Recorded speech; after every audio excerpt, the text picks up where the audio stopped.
Hey everyone, you're listening to the Fierce Feminine podcast. I'm your host, Melissa Harrison from melissacatherineharrison.com. In the near decade I've been coaching powerful women, I found one of the biggest problems we face is not trusting our intuition and acting on it enough, not trusting ourselves enough. More fulfillment, more enjoyment, and more success always follow when we trust the intuitive nudges. So what stops us, and how can we tune in more? On this show, I sit down with incredible women to discuss their take on this, examples of them following the nudges, and the strategies they take so we can all do the same and rise together. I'm so glad you're joining us.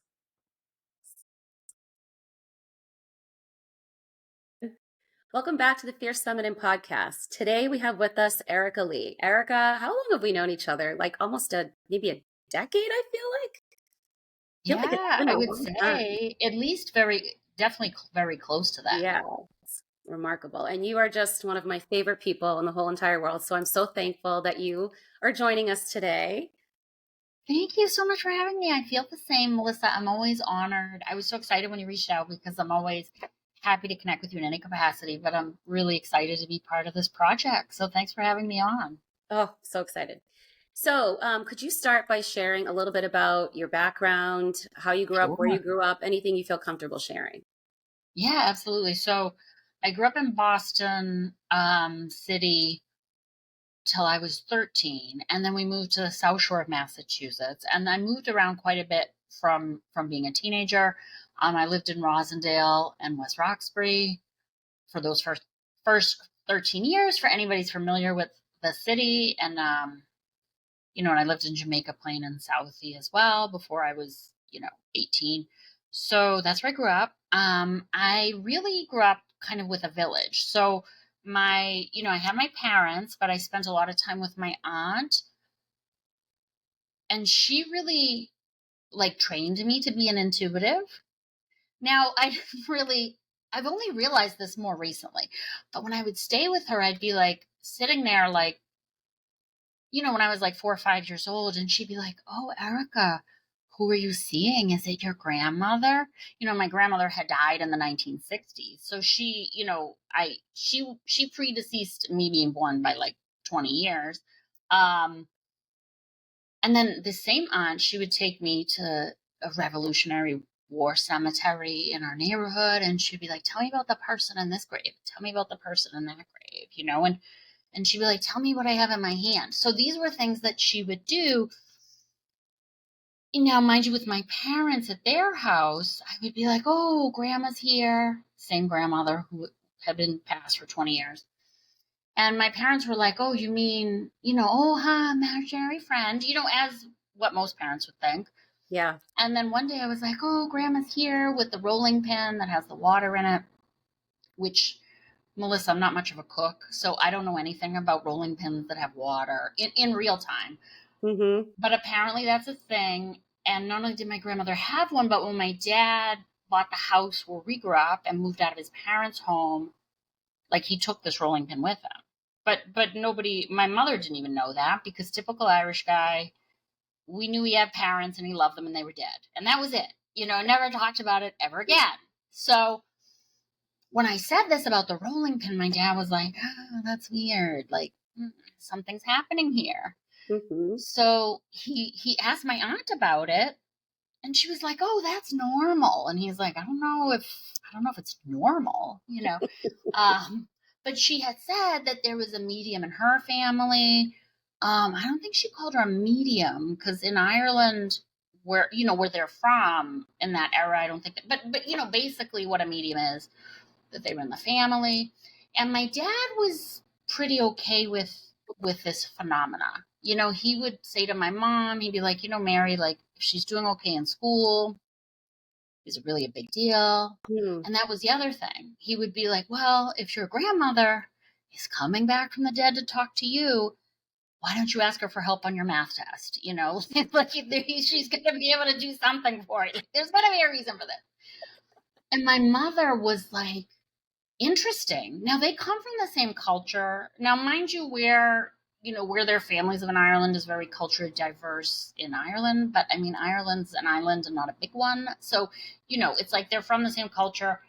but he was just kind of like nonchalant. Maybe because it was his parents that were passed, Yeah, maybe they right. passed when he was a kid. He was more familiar with death. I don't know. Because my mother and her mother were like not about this. My grandmother was very scared. My mother was very against it. It was interesting because she believed in tarot cards and psychics, but she didn't believe in the afterlife, my mother, at that time anyway. Interesting. Yeah, so it's interesting growing up with those divergent attitudes because, one parent was against it and one parent was kind of neutral. But then I have my aunt who was very involved in my life, and she was basically like grooming me to be a psychic. So she was obviously pro. But I did have like a professional background, which is really like, cool to relate as well. I had worked in real estate, but in the corporate side of it and the legal side. So I was a paralegal and I was a corporate real estate analyst. And I also was in hospitality. I managed, restaurants and bars, and I bartended for years because, again, going back to that Irish family, Mm-hmm. I have we have like a bar in Galway and a bar in Cork, and over there you can work at a bar when you're 14 if you're a relative, so that was a long-term career that I could dip in and out of, and I did return to it when I was building, my evidence-based private practice just as Mm-hmm. like a side hustle because it was more flexible than being a paralegal. Um, but that's kind of interesting to reflect on as well because when you're in hospitality, it kind of requires you to have strong instincts and to trust and act on them because it's a fast paced environment. You're seeing strangers you never met in your life and will probably never see again every day. You just don't know what the cat's going to drag in. So you really have to be on your toes and, Mm-hmm. and just in the moment. And that's where all the magic really is in the moment, both to create what we want, but also to receive like intuitive impulses. And even in like the legal field in a much different way uses intuitive energy. Mm-hmm. So, every case is different and divergent, but because of that, it's so crucial to be like receptive to any awareness that might arise for you, especially about like patterns, in some of the clients or in some of, their adversaries, so to speak. So both of those careers kind of demand a certain amount of versatility intuitively. And it's interesting too, because you'll notice, or anybody who's listening may notice when they go to practice their intuition, is one of the places that it will be the strongest are in areas where you're the most familiar. So they always, for example, like a great example is they always talk about a mother's intuition, right? And it's like, well, your kids are a part of you. I mean, they're even a part of your mother at the cellular level because Yeah. we're born with all of our eggs. So when my mother was pregnant, like my eggs were inside of her too. Mm-hmm. So, our kids are a part of us in a genetic, literal biological sense. So we're very familiar with them. And Mm-hmm. so we have that intuition and that also goes aligned with like, cultural and ancestral and like the DNA pieces, epigenetics, like there's a lot of things that correlate to that, but that's one area where you're so familiar with your kids that it amplifies your intuition with them. But then also in your career, if you're doing something 10 hours a day, 5 days a week for 5, 15, 50 years, you're really going to be able to do pattern recognition from your subconscious mind and also have like a lot of creativity available because you have such a history of awareness. So, Love that. I just want to interrupt just for a second yeah, because, absolutely. especially for women who are listening and who are in the corporate world or more industries that are not as, what word did you use when we were talking earlier, like mysticism and um, Yes, yes, like mysticism, metaphysics. metaphysics, right? For women who are not in those arenas and industries, Exactly. I think it's so important to recognize that it's not just because, like the 10,000 hour rule. You put 10,000 hours in, you're going to become an expert, so to speak, right? But I love that you're tapping into the fact that it's more about the pattern recognition, that you're tapping into like a wisdom Right. that because you're immersed in it, not necessarily the amount of hours that you put in, right? It's not so masculine, Absolutely. like it's definitely more of a, yeah, a Yeah, feminine. that's a great observation because it's very true. It's not as linear as that. I think the 10,000-hour rule applies for the obvious reason of you're committing that much of your time and energy. Your But energy. Yeah. like you said, yeah, like it doesn't have to be that. It could be a shorter amount of time if you're very deeply involved. Like the pattern recognition, like Yeah. oh, like you were saying about the 10,000 hours, I feel like that's something that's so prevalently talked about because it does apply. I don't think I'll ever forget how to make a good, bourbon Manhattan because I did it for 30 years Right. almost. Right. Um, but that's the 10,000 hours, whereas something that you're like so deeply immersed in, the activity can emerge right away. So it's not just about like what the linear qualities of so many hours or certain benchmarks. Hmm. It's a little more holographic and liminal than that, definitely. Yeah. And I think in my experience, when you're really doing what lights you up, what you're being truly called to do, not what your mind is telling you should do, but what you're really being called to do, there is that instant wisdom flow. Like it feels like life is living through you, as opposed to like that linear 10,000 hours to become an expert thing. Totally. It's Yeah. very true. So your career now then is what? Tell us about that.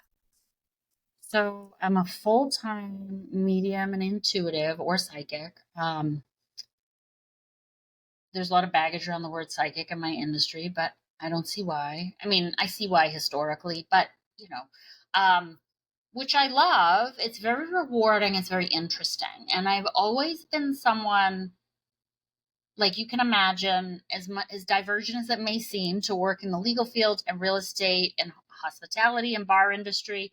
All of those things every day is going to be different in some way, and yet there's enough things that are the same that you do have like an anchoring sense of how to perform the work and what to expect, Hmm. but there's always like divergent experiences. So I do like that this career is that way. It's very rewarding. um I have clients thanking me for saving them $50,000, or that they didn't, God forbid, take their own lives because of something that happened in a session. So I am incredibly grateful that it's that fulfilling and rewarding and flexible. And I don't know how you would feel, Melissa, but from being previously employed as opposed to self-employed now, there's definitely things I hugely appreciate about that. But I do feel that if you are the type to be an entrepreneur who's independent, self-starter, self-motivated, I don't know if I could go back into the box of traditional employment either. So those are Hmm. some of the more like logistical perks. But it's interesting because this has definitely been the most fluid and straightforward career for me. Believe it or not, like that would not be the guess I would imagine for most people.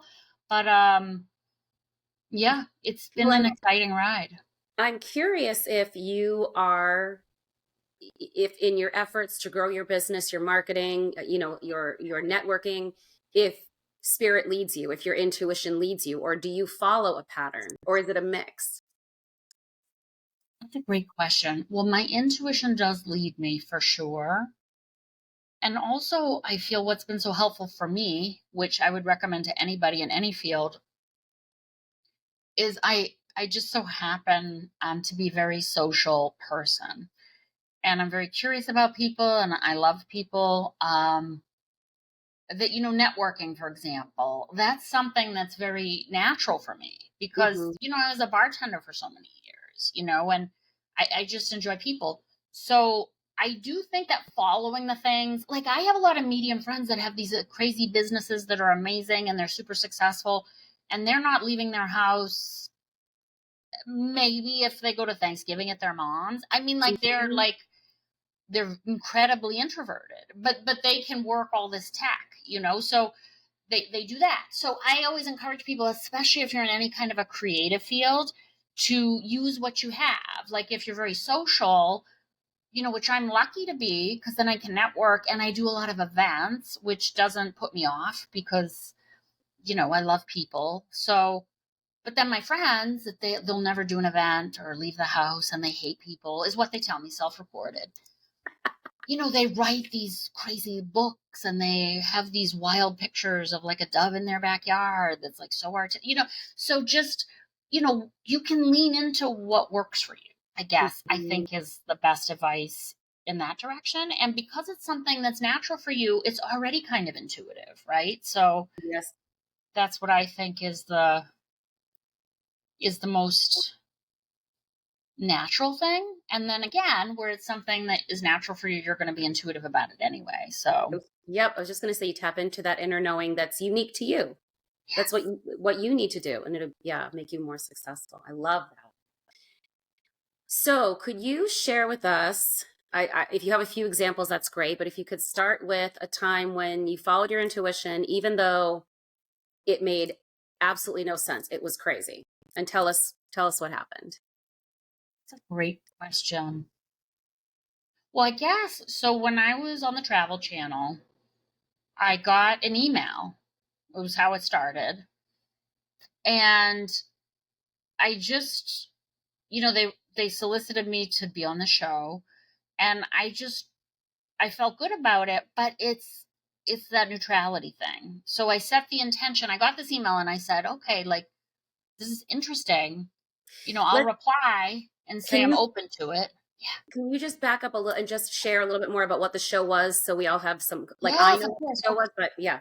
Yes, absolutely. Thank you, Melissa. So I was on this show on the Travel Channel, and it's been national in 9 countries. And that was in 2020, actually. So now we're going back 3 years. But with Mhm. the pandemic, everything is so liminal. And it was actually about, there was an old theater in Massachusetts that a lot of people had reported as experiencing paranormal activity. Now, it was really cool because I didn't know what the location was. They told me it was a theater in Massachusetts, but we have a lot of those, of course. Right. And so I didn't know. And then the day of the filming, they had me go to this hotel. So I went there, and then they had a production assistant pick me up. And so I had no foreknowledge, but that's another important intuitive thing, right? Is that the opposite is also true. So the things that we're the most familiar with, we're going to be super intuitive because we have that background. On the other hand, when you're in a situation that's like completely foreign, you're also going to be more intuitive because your being is going to recognize that you need to shore up those resources because you don't have that familiarity that humans like, Yes. you know? Yes. So, just having this kind of like wild adventure of being driven around by a stranger to like, first we went to like some pond in the middle of nowhere. I was like, but my intuition was right. Nobody killed me. I was just on national television. So, you know, um, it was definitely an adventure and a good one. And when I got the initial like request, I responded that I was receptive, but I was mindful to just like take it one step at a time. But I had a good feeling Mm. about it. I had some friends that were like, oh, that's got to be a hoax. But that wasn't my intuition. And if it was, like if I read the email, I thought it was a hoax, I probably wouldn't even replied. And I Yep. got to have this great adventure and experience out of it. So, that's something that was kind of a synchronicity because I don't even know how they found me. I mean, they said in the show that I was recommended to them, but it's just kind of interesting that they found me at all. So that was kind of a synchronicity anyway. And then I had a good feeling about it, so I followed it. And another thing that I would advise with really being able to maximize your intuition is Please. to not invest too much in other people's opinions. I mean, sometimes it's good. Like your friends care about you and they can have a different perspective and that can be hugely valuable. But for example, when I had a friend that was like, "Oh, that's definitely got to be a hoax." If I had listened to that, I wouldn't have had this opportunity and this experience, right? Mhm. So always like check in with yourself to find the balance because I have had friends in the alternative give me great advice that I was like too stubborn to like really receive on my own or witness. And it was really helpful. So it's not to say don't listen to anybody, But it Right. is to say, like, trust yourself first, because the big Yes. thing about intuition is, like, a lot of times you're getting things that are out of the box.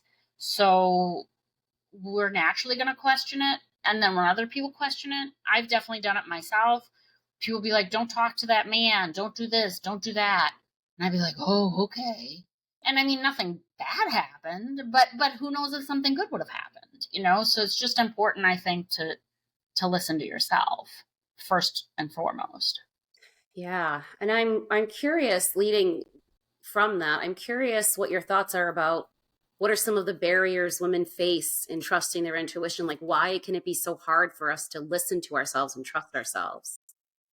That's an amazing question. And I there's a pastiche of factors in my experience. So Mm, we're discouraged from listening to our intuition from a very early age in many cases. Now, some people may be lucky and be encouraged in that way. I was lucky that I had that aunt who was always talking mhm. about having a sixth sense and being able to, like, talk to dogs and things like this. But she presented as very normal. She had a great career. So, she had a balance about it that made it believable, which it was, because I mean, obviously, Melissa, I've built a life on this work. Right. Um, so, but many of us, even in ways that are very insidious, right? So, just culturally, like, so for example, I'll only speak for myself and my microculture of growing up, but you have to be nice to everyone. That's not necessarily bad. I mean, in many cases it does open doors, and certainly I do think there's some validity. You catch more flies with honey than vinegar. Yep. And I've even met so many people in my life who seem very bitter or angry, but if I'm present with them in a firm but kind way, I'm not giving it back, but I'm also not kowtowing. A lot of times they just melt, and you just realize they're having a bad day, or whatever. Sure. So it's not even that it's intrinsically bad. I mean, I'm grateful that my parents taught me manners, because I don't, it's very helpful for me, because, obviously I'm a little outside the box here. But, if you're so habituated that you always have to be nice to everybody, it can come to the point of considering their feelings above your own, and you might not even know what their feelings are. And then if it's somebody predatory, that's really not good, of course. So that's just one example. Even if people aren't telling you to not trust your intuition directly, other things that they're telling you in childhood suggest that. So that's one thing. Also, I won't get on any kind of a soapbox, but it being a patriarchy and intuition being seen as more traditionally feminine, it's something that's really discouraged, which is unfortunate because it's way faster. I mean, if you get a hit about something and it's accurate, then, I mean, you can save yourself like years and thousands of dollars. So for all of us to have amazing intuition, we'd all have kick ass lives and it would be the best. But because it's traditionally feminine, this isn't as prevalent now, but that's like the history of our, recent cultural iterations, right? Or that, like, feminine things are suppressed or looked down on or discouraged. And, Yes. you know, that's, like, even as tweens or kids, at least in our generation, I think it's a little different now, thankfully. But, it would be better to be a tomboy than to be like a wuss. So I think that's a lot of it too, is that we're really discouraged from it. And it's interesting because men are very intuitive, but also with men, like, men are kind of more directed to be more decisive, right? So if you're being conditioned that, like, you got to be decisive, you're going to use all your resources to arrive at that. Hmm. So, but men are more often, it's described as like an instinct, Right. It's looked you at as know? they're making a decision rather than following their gut when they arrived at the decision because they followed their gut. Exactly, And exactly. there, I love this. And something I've experienced, working in corporate for a little bit of time now is, well, and not even just corporate, but when we think about making a decision and then having to back it up with data, Yeah. we can always find the data. Like there's always evidence for however you want to It's true. find it. And I think that part of what at least I've experienced in terms of men is that they just, I think they go to the data first and let the data dictate, even though like their intuition may have guided them to look at that specific data, but because they're coming from that evidence place rather than, intuition first and then letting the data come from that, I feel like that's been part of why maybe, you know, they've been listened to more. Right, that's interesting. Well, one thing I've noted that I think applies to both scenarios that you're describing. So, where you're saying you have the intuition and then you look for the data, as opposed to potentially looking for the data and then using your intuition to guide your interpretation of the data. Mm-hmm. In both cases, if you're already having an intuitive sense and then you look at the data, your intuition is going to influence your interpretation of the data. Yep. And also, I mean, I've noticed when I'm angry about something, not that I'm recommending this, I can find data so fast, like even my head spins, but that's because I have the charge behind it and that's driving my intuition. Now, am I telling everyone that like go out, become a rageaholic and your intuition's going to be on fire? I mean, no, but and any kind of impulsive emotive state is also gonna enhance your intuition, because just as animals in these human bodies, as mammals, when we're somehow activated, whether like you could be sad and crying and then you're having all these memories and then there's all these insights coming, or in the opposite but also the same, like you could be really angry and then you're gonna find ways to validate anything you say. And I'm not even talking about like in a false way. You're also going to be able to mobilize your resources faster. So it's interesting with the emotional piece. I love that. This is such a great conversation. I love everything we're touching on. I have two other questions for you. So one of them is, I'd love to know what you recommend for women to enhance tapping into their intuition and then following it. And the other question I have for you is, as a follow-up, is how do you experience intuition? What does it feel like in your body? That's a great question. I'm glad you mentioned the body, because I've always, I shouldn't say always, but like natively, originally, it's kind of from like the neck up kind of thing. Not to say that's very dramatic, not like my body was like shut down, but like, sort of here is where I receive a lot of information.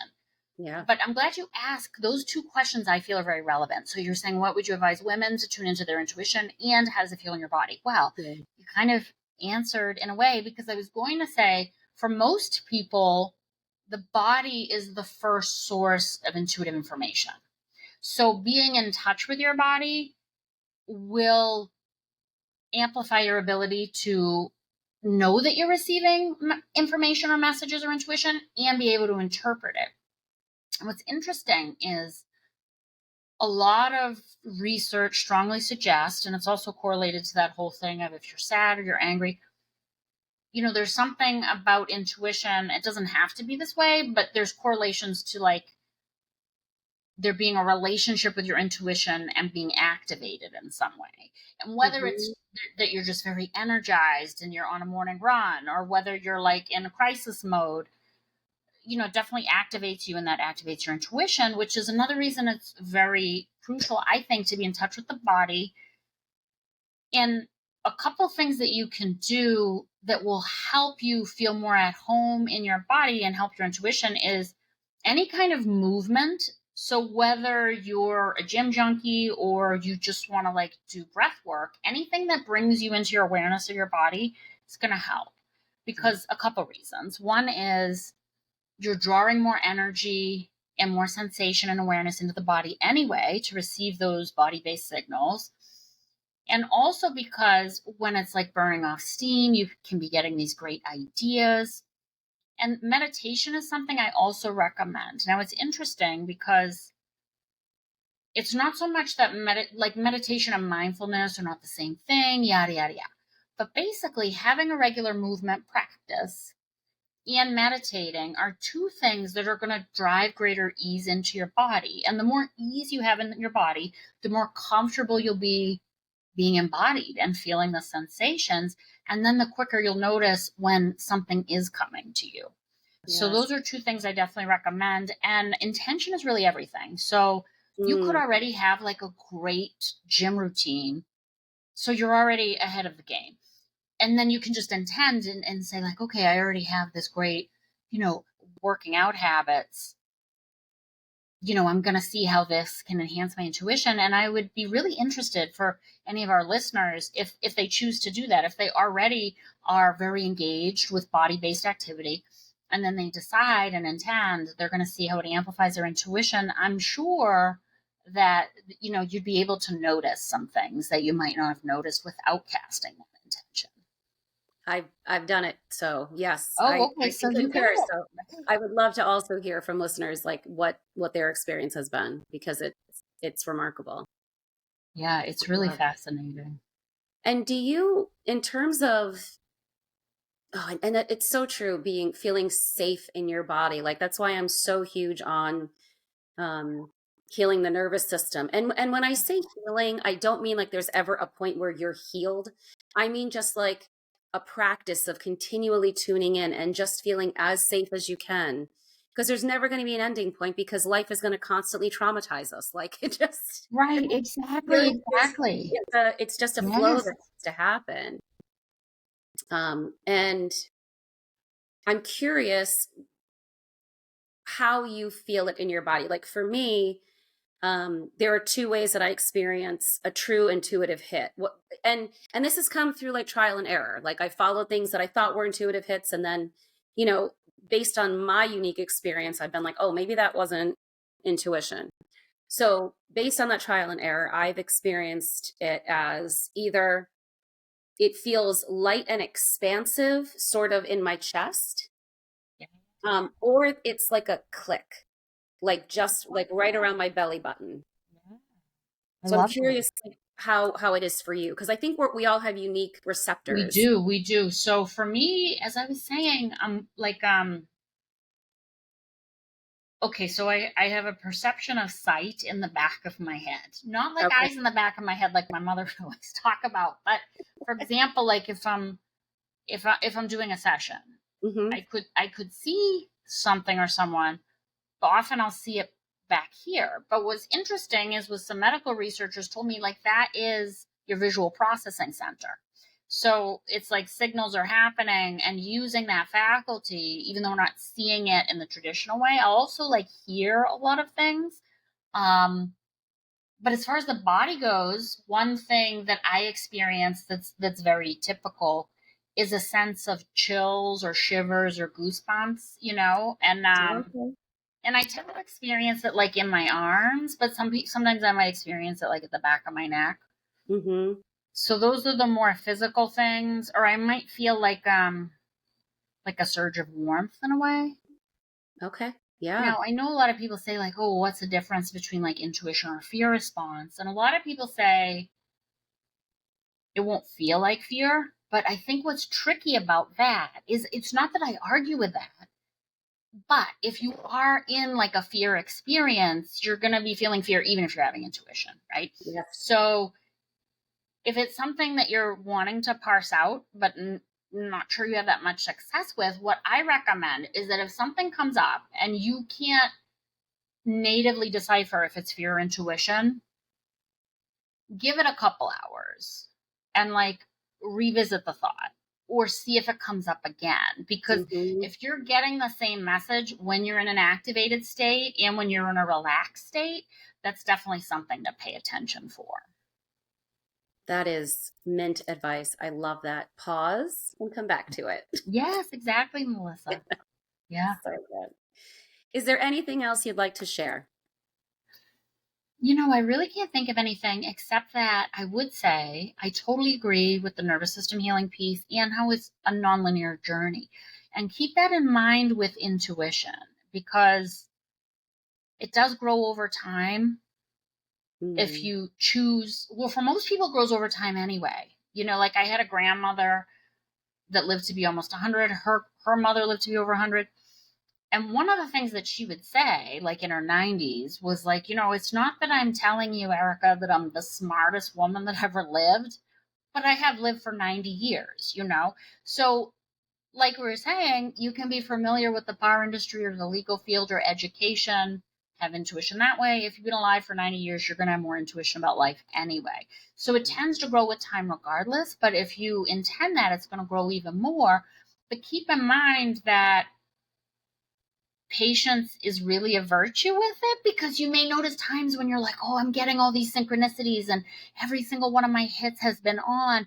And then you might have a few days or a week or a month where you're like, oh, I feel so disconnected from that, or my hits are wrong. And don't give up ship, because that's really how life is. I mean, and it kind of is like a progress chart over time. So it's like, even though you may have peaks and valleys, your valley today will probably, it'll be probably a more shallow valley in 5 months or 5 years. So I just encourage everybody to like be patient. Remember, we're conditioned, as we were talking about before, to live in a really like linear way. So that's all of our human conditioning. So it's easy for us, if we're leaning into this totally divergent way of being, and then we have a few days where it seems to go off the map, it's easy for us to be like, okay, like I don't know what I'm doing, I'm not good at this, I'm done. That doesn't have to be true. So just keep in mind that you can definitely grow your intuition. You already have it. I always tell everyone, even about being a medium, there's this common phrase in my industry that all mediums are psychic, but not all psychics are mediums. And I never believed that. But then I did meet this one really high performing, super successful psychic, and I heard her describe mediumship, and I was like, no. Like, I not to be critical, but like I have clients and friends that don't identify as mediums at all. They don't even think they have gifts, but they understand mediumship more than this person who's very successful, at like business intuition, right? So, but the point is, my philosophy is everyone is at the very least psychic. Probably everybody could be a medium, is my general philosophy, because this is the only person who has thrown off my idea about that. But I always say, as a New Englander, Melissa, I'm like, not everybody is going to be Tom Brady. I'll give you that. But anybody can learn to like throw a football in the backyard with their kids. So you can learn to amplify your intuition to improve your life and to, chat with your loved ones in spirit and get the most out of your experience. You don't have to become Teresa Caputo or something like that. But you definitely have intuition. You can use it. So just, build it and see what happens. It's kind of a fun journey. So good. I really love what you said about it's not a linear journey, because I think so often we measure our progress against some arbitrary outcome that we decided had to happen, when if we just followed what was happening without regard to an outcome, it would unfold and an even better outcome than we could even imagine. It's so true. As long as we're not doing it for the outcome, which I think is the tricky part. Right. But you're spot on that it's not linear. Absolutely. That. And I love that you said that too, because I totally agree that we can intend what we want the outcome to be, but if we release the attachment, we'll have a better result. And what's important for me to remind myself is that no outcome is permanent no matter what. Right. So might as well be open and flexible, because even if you get exactly what you want, it's not going to stay for one reason or another. So yeah, it's really important. So Melissa, thank you so much. Amazing. Oh my gosh, thank you so much. I'm so glad you joined us. I know so many women are going to benefit from all of your wisdom. And thank you. Oh, thank you. Thank you. Yay, Happy New Year. Happy New Year. Okay. Thank you for listening. Be sure to subscribe so you don't miss any episodes. If you feel that this episode will help another woman, please share it. Until next time. Thank you for listening. Be sure to subscribe so you don't miss any episodes. If you feel that this episode will help another woman, please share it. Until next time.